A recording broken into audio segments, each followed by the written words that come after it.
महबूब आपके कदमों में सिर्फ 3 यौम में आपका मसला आप लोग खुद हल कर सकते हैं। तो इस चीज़ को समझने की ज़रूरत है कि हम जब तक अपने आप को अंदरूनी तौर पे स्ट्रॉन्ग नहीं कर सकते उस वक्त तक हमारे ऊपर ये बाहर के एक्सटर्नल एनर्जीज़ और इस तरह की चीज़ें अटैक करती रहती हैं। तो ऑरा एग्जिस्ट करता है, और ऑरा किस चीज़ पे एग्जिस्ट करता है, किस चीज़ पे बेसिस है, वो आपके चक्रास के ऊपर बेस करता है। 7 चक्रास हैं।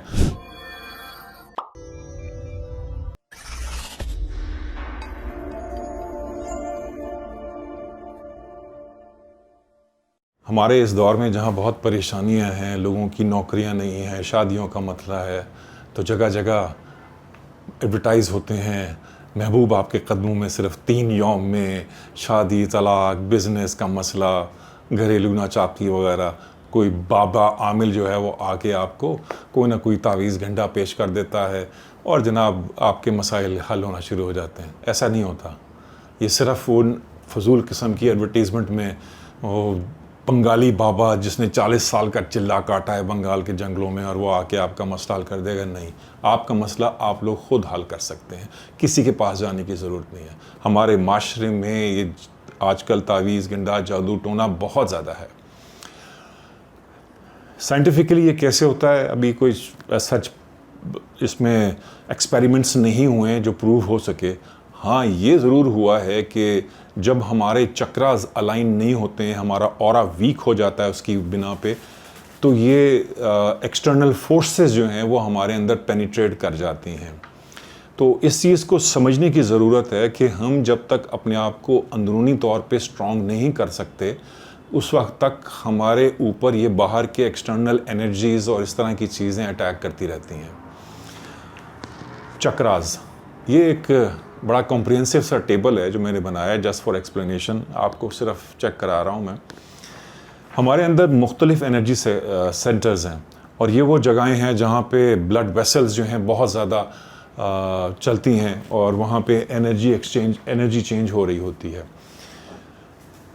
वैसे तो हमारे कुछ लोग कहते हैं कि 33,000 चक्रास हैं हमारे अंदर, एनर्जी सेंटर्स हैं, कुछ 112 कहते हैं, लेकिन मेन जो हैं जिस पे सब मुत्तफ़िक़ हैं वो 7 चक्रास हैं। 7 चक्रास हमारी बॉडी में हैं। ये साइंटिफिकली प्रूवन है। रशियन 2 ब्रदर्स थे जिन्होंने कैमरा ईजाद किया था, कंप्यूटर के मदद से उन्होंने ये फाइंड किया था हर एक लिविंग ऑब्जेक्ट का एक ऑरा है, यानी कि उसकी बॉडी के इर्द गिर्द, चाहे वो पत्ता है, चाहे वो कुत्ता है, चाहे वो इंसान है, उसकी बॉडी के इर्द गिर्द मुख्तलिफ़ किस्म के रंग जो हैं वो उस कैमरे ने कैप्चर कर लिए हैं और वो साइंटिफिकली प्रूवन है बात। तो ऑरा एग्जिस्ट करता है, और ऑरा किस चीज़ पे एग्जिस्ट करता है, किस चीज़ पे बेसिस है, वो आपके चक्रास के ऊपर बेस करता है। 7 चक्रास हैं। आपका बेस चक्र है जो सबसे रीढ़ की हड्डी के सबसे नीचे है, जिसका रंग लाल होता है, जो हमारे सर्वाइवल का निशानदही करता है। उसके बाद ऑरेंज चक्र है, वो उससे ऊपर होता है और हमारी नेवल से नीचे होता है। फिर ये हमारा सोलर प्लेक्सिस है, येलो रंग है इसका, ये सीट ऑफ फीलिंग है, सारी फीलिंग्स यहाँ पे आती हैं और हार्ट में आती हैं। हार्ट का ग्रीन रंग होता है।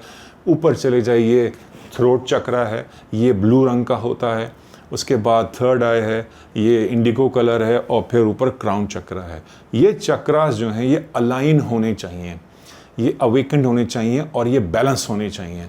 कहते हैं अगर हमारे चक्रास अलाइन और अवेकेंड होंगे तो कोई बीमारी हमें घर नहीं कर सकती, हमारे अंदर सरायत नहीं कर सकती। इसीलिए जो पुराने योगीज़ और इस तरह की प्रैक्टिसेस वाले हैं वो इन चक्रास के ऊपर बहुत ज़ोर देते थे और अपने आप को सेंटर्ड करते थे। देखिए उनका रहाइश, उनकी खाना पीना, उनके कपड़े लत्ते बहुत सादा रहते थे।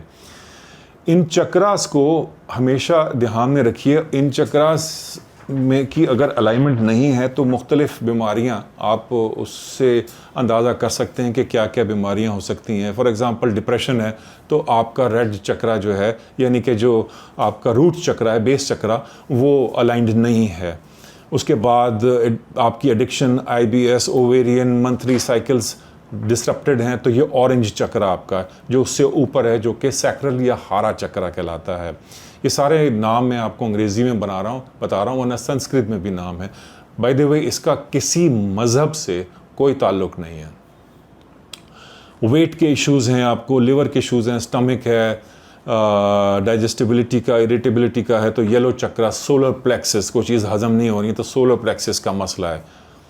उसके बाद ग्रीन हार्ट चक्रा, एस्थमा, एलर्जीज, बीपी, आपको लोनलीनेस है, हार्ट एक्स हैं, तो आपका हार्ट चक्रा जो है वो अलाइन नहीं है। उसके बाद ब्लू चक्रा, स्पीच है, कम्युनिकेशन, स्पीच का मसला है आपको, तो ये आपका चक्रा जो है अलाइंड नहीं है। उसके बाद आपका थर्ड आई, इंडिगो, ये हेडेक, आईसाइट, फटीक रहती है, तो ये चक्रा अलाइंड नहीं है, बैलेंस नहीं है। और फिर कनेक्शन आपका हेडेक्स, कन्फ्यूजन, फॉरगिवनेस है, तो आपका ये चक्रा, ये सारी वो फिज़िकल डिसईज़ेज़ हैं बॉडी की जो कि आपके अंदर सरायत कर जाती हैं आपके जब ये चक्रास आउट होते हैं। इन चक्रास को इन लाइन करने में कोई बड़ी साइंस की ज़रूरत नहीं है, हाँ प्रैक्टिस की ज़रूरत है। मुख्तलिफ़ किस्म की चीज़ें हम अडॉप्ट कर सकते हैं इन चक्रास को अलाइन करने के लिए। अपने चक्रास का ख्याल रखें, इसके बारे में मालूमात हासिल करते रहें, यूट्यूब पे जाएं, गूगल पे जाएं, ताकि आपको मज़ीद आगाही हो। शुक्रिया।